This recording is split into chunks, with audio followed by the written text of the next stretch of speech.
Hi friends, मैं VS परिहार, आपका GS educator, आपके अपने यूट्यूब चैनल एग्जाम फेस में आपका स्वागत करता हूं। जैसा कि हम लोगों ने पिछले इंडियन जियोग्राफी के पार्ट 2 में अंडमान निकोबार को कंप्लीट किया था। आज भारत के तटीय राज्य से संबंधित जितने क्वेश्चन बनते हैं आज उनको कंप्लीट करेंगे।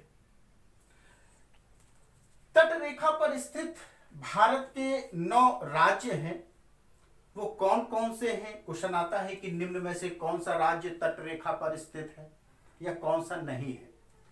तो जो 9 राज्य हैं वो आपका है गुजरात, महाराष्ट्र, गोवा, कर्नाटक, केरल, तमिलनाडु, आंध्र प्रदेश, उड़ीसा और पश्चिम बंगाल।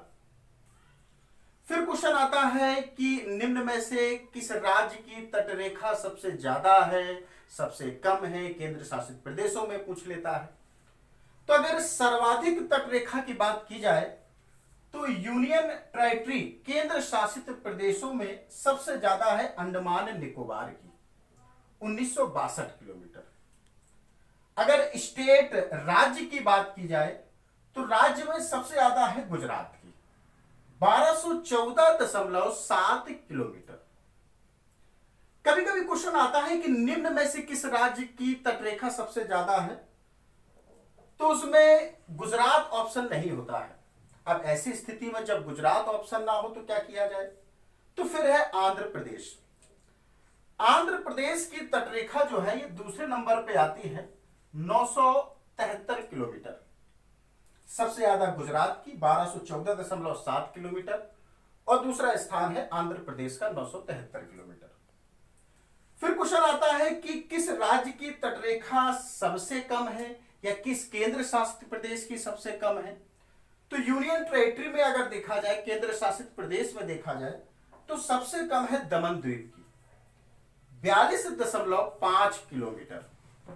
स्टेट अगर राज्य की बात की जाए तो सबसे कम है गोवा की 101 किलोमीटर। क्वेश्चन बनता है कि भारत के मुख्य तट रेखा की लंबाई कितनी है। तो मुख्य तट रेखा की लंबाई जो है वो आपकी है 6100 किलोमीटर। अभी जैसे लक्षद्वीप भी है, अंडमान निकोबार द्वीप समूह भी है। पूछा जाए कि तट रेखा की कुल लंबाई कितनी है, तो वो है 7516.6 किलोमीटर। फिर क्वेश्चन आता है कि जैसे अगर पूछ लिया जाता है कर्नाटक का तटीय क्षेत्र क्या कहलाता है, आंध्र प्रदेश का तटीय क्षेत्र क्या कहलाता है। तो जो भारत तट रेखा पर स्थित जो 9 राज्य हैं उनकी जो तटीय सीमा है उसको क्या कहा जाता है। तो गुजरात का जो तटीय क्षेत्र है इसको बोलते हैं सौराष्ट्र, या इसी को काठियावाड़ तट के नाम से भी जाना जाता है। ये आपका कच्छ का रण है और ये जो है खंबात की खाड़ी। अब क्वेश्चन आता है कि जो काठियावाड़ तट है ये कहां से कहां तक स्थित है। तो ये कच्छ से लेकर दमन द्वीप तक स्थित है। ये महाराष्ट्र का है, यहां पर केंद्र शासित प्रदेश है दमन द्वीप, वहां से लेकर इसकी ये सीमा लगती है, ये तटरेखा इसकी लगती है इस तरह से, कच्छ से लेकर दमन तक।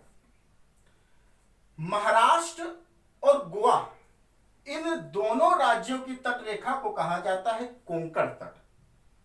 ये कहां से लेकर लगती है, तो ये दमन से लेकर और गोवा तक लगती है, दमन से लेकर गोवा तक। फिर क्वेश्चन आता है कि कर्नाटक का तटीय क्षेत्र क्या कहलाता है। कर्नाटक के तटीय क्षेत्र को बोलते हैं कनारा। ये गोवा से लेके मंगलौर तक स्थित है। पूछा जाता है केरल का तटीय क्षेत्र क्या कहलाता है। तो केरल के तटीय क्षेत्र को बोलते हैं मालाबार। ये मंगलौर से लेके कन्याकुमारी तक स्थित है।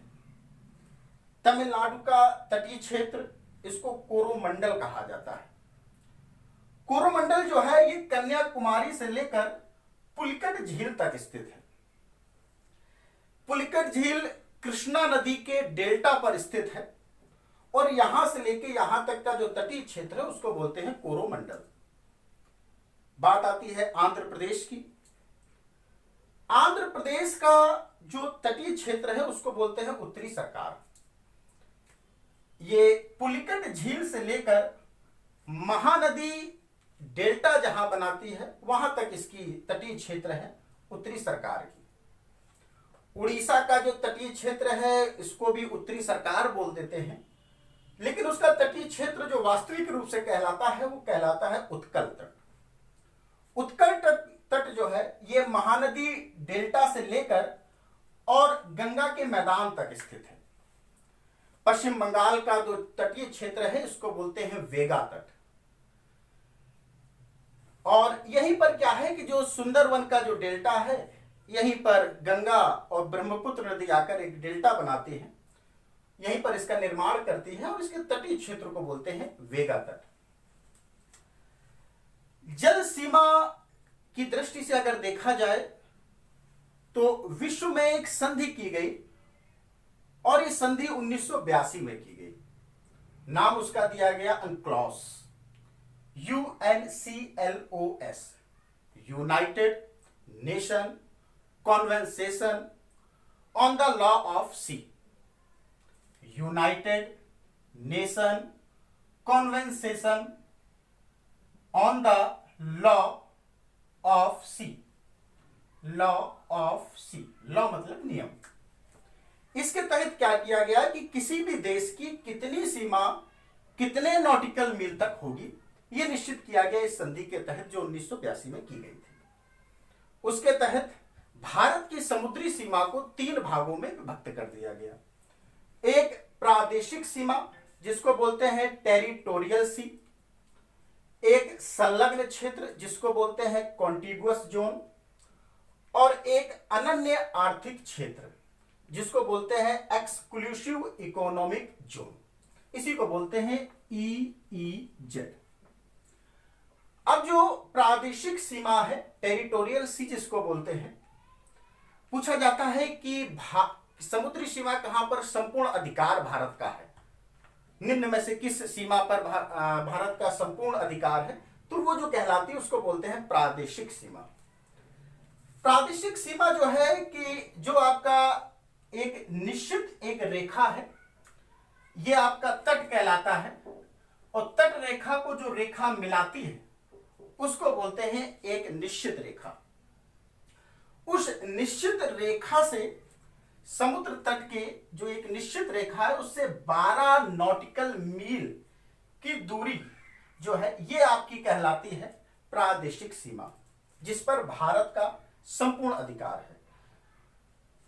जो ये निश्चित दूरी है उससे 24 नॉटिकल मील की दूरी पर जो क्षेत्र कहलाता है उस क्षेत्र को बोलते हैं संलग्न क्षेत्र, कॉन्टिगुअस जोन। और ये निश्चित दूरी से 200 नॉटिकल मील की जो दूरी है उसको कहते हैं अनन्य आर्थिक क्षेत्र, एक्सक्लूसिव इकोनॉमिक जोन, EEZ इसको बोलते हैं। एक नॉटिकल मील जो होता है वो 1852 मीटर के बराबर होता है। अब फिर क्वेश्चन आता है कि जो सीमा शुल्क वसूली होती है वो किस क्षेत्र में होती है, तो संलग्न क्षेत्र में 3 कार्य किए जाते हैं। एक सीमा शुल्क वसूली होती है इसी क्षेत्र में, साफ सफाई का अधिकार किसी भी देश को या अपने देश को भारत को किस क्षेत्र में दिया गया है तो वो संलग्न क्षेत्र में दिया गया है। जो वित्तीय अधिकार हैं वो भी इसी क्षेत्र में आते हैं संलग्न क्षेत्र में, ये आपका 24 नॉटिकल मील में। अनन्य आर्थिक क्षेत्र जो है इसको भी 3 भागों में बांट दिया गया है। जितने आपके जो वैज्ञानिक रिसर्च होते हैं, जो अनुसंधान होते हैं वो इसी क्षेत्र में होते हैं। जो नए द्वीपों का निर्माण अगर होता है तो वो भी अनन्य आर्थिक क्षेत्र में आता है, और प्राकृतिक संसाधनों का उपयोग यह भी अनन्य आर्थिक क्षेत्र में आता है। अब होता क्या है, कभी कभी आपने देखा होगा कि भारतीय मछुआरे पाकिस्तान वालों ने पकड़ लिए या श्रीलंका के पकड़ लिए गए, क्योंकि स्थल खंड के साथ साथ समुद्र भी बटा हुआ है। हर देश का समुद्र पर एक अधिकार है जो लगे हुए हैं। 200 नॉटिकल मील की जो दूरी है उसके बाद उसको बोलते हैं हाई सी, जिस पर सभी देशों का एक समान अधिकार है। भारत का भी है, चीन का भी है और पाकिस्तान का भी है। आज हम लोगों ने भारत के तटीय राज्य और उससे संबंधित प्रश्न देखे। जैसा कि मैंने पिछले वीडियो पार्ट सेकंड में आपको पढ़ाया था कि ऐसे कितने द्वीप हैं अंडमान निकोबार में जिसका नाम बदले गए हैं और क्या नाम रखे गए हैं और कौन कौन से द्वीप हैं। आप कमेंट बॉक्स में जाकर कमेंट करें कि जो 3 द्वीप बदले गए हैं कौन से बदले गए हैं और उनके नाम क्या हैं। Thanks for watching.